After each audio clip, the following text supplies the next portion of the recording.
Hey everybody, this is Lori and welcome back to You Are Soaring. And with me, I've got Enneagram Isla. She's here today to talk about Enneagram Type 3. We're so glad you're back. Thanks for tuning in.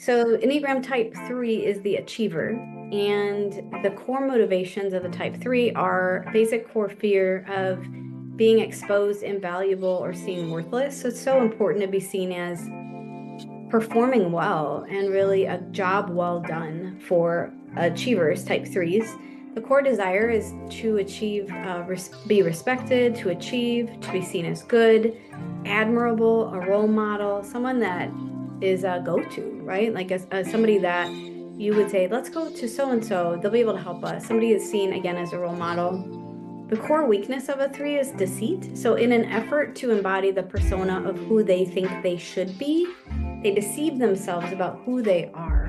And this can look like mirroring. So what that means basically is when a Type 3 is in a group setting or at work and there's somebody that seems to be somebody they would want to get recognition from or be thought highly of from, they will mirror the behavior and actions of these people so that when these people notice the Type 3 and how they're acting and behaving, they'll give them kudos, they'll give them recognition. This is what's called mirroring, is acting like somebody that you want recognition from. So they lose themselves in a desire to really get the admiration, the kudos, the good job. The core message for our Type 3 friends is you don't need to earn love. You are loved for who you are. And it's not about what you do, it is who you are, your character. The core differentiator is the ability for Type 3s to sense others' perceptions and adjust. So if they meet people or are a part of a group, they may realize or sense that something's off or someone doesn't have a good perception of them, and then they might change their behavior, actions, attitude to get a response that they're looking for.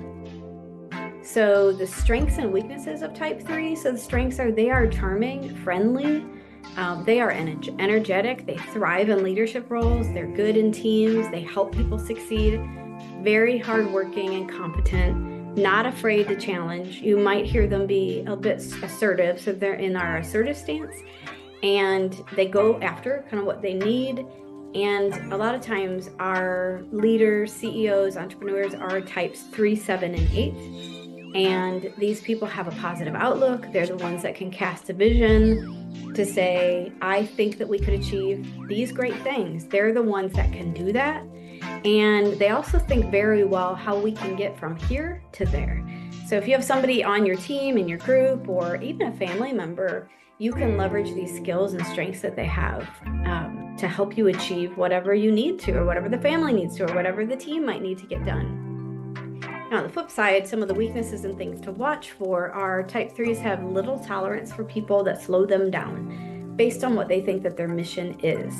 So also, this goes for their emotions. So sometimes Type 3s will push down the emotions because it slows down progress of what they want to get done and what they feel like they need to get done.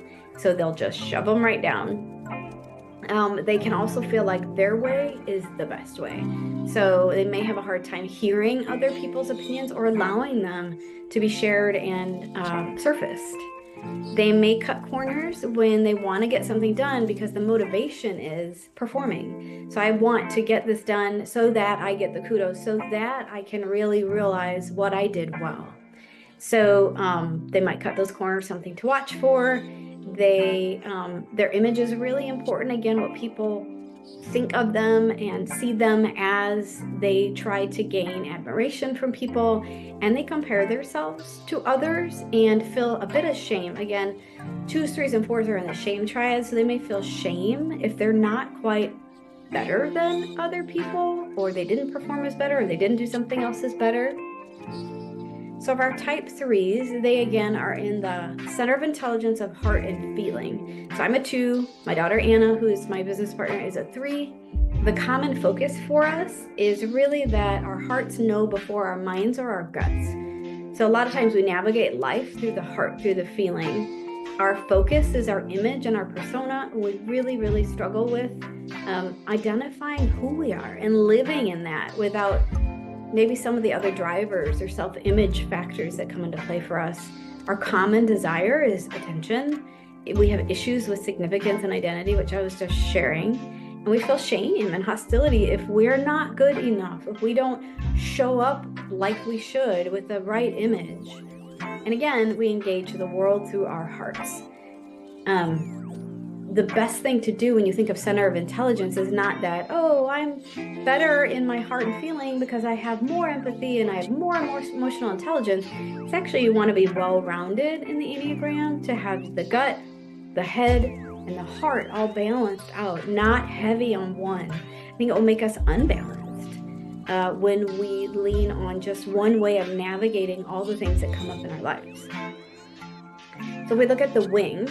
So depending on your type, it's the number to the right and the left. And so for the 3, it's a 2 and a 4. The 2 shows up for the 3 core type as being warm, encouraging, intimate, can be thoughtful, can be kind, selfless, and helpful. On the flip side of the 4, so then on the other side, they are more focused on success. They are sensitive, artistic, imaginative, and pretentious. So you'll see these wings show up. Some people say their wings are not very dominant and they really just have their core type. Some people say they have both wings that show up equally in their life depending upon the situations that come up. I know for me, I am the wing 1 and I'm also the wing 3. They both come up. I see them all the time under the 1 being the perfectionist, things have to be right, and feeling really poorly if something's wrong, I messed something up, just knowing things should be a certain way.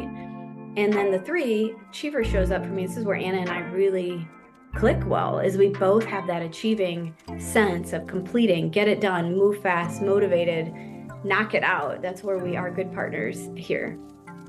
For arrows, so if you've heard of arrows, there is the growth path, which is integration, and the stress path, which is disintegration. Basically means in your growth path, you look like characteristics of another type. So for the 3, they're going to still have their core motivations, but their growth path or integration side will be like a 6, like a healthy 6. So they'll be cooperative, collaborative, focused on other people, not just the right way to do it, my way or the highway. They are aware of feelings and they're self-revealing. When a type 3 gets into stress, if stress is triggered, they will look a bit more like a 9, an unhealthy 9, which is the peacemaker, and they will get into a disengaged, withdrawn stance. Like they just will kind of back out, veg out, maybe apathetic, just self-doubting and over it. And if you see a type 3 get this way, I mean, the whole idea of when you get into stress, which we all do, and you can't get around that, is getting back to a healthy state. So you look more like the healthy type 3 here. And so it's just becoming aware of what happens or what it looks like, what are the characteristics when you get into a stressful state. Thanks for joining, everybody. This was our type 3 Enneagram walkthrough. We're going to keep going with the series of all the Enneagram types and a high-level overview. And I'm so glad you tuned in. We appreciate you so much. If you enjoy the content, please like, please follow along, and we're grateful for you. Until next time, see you soon. Bye.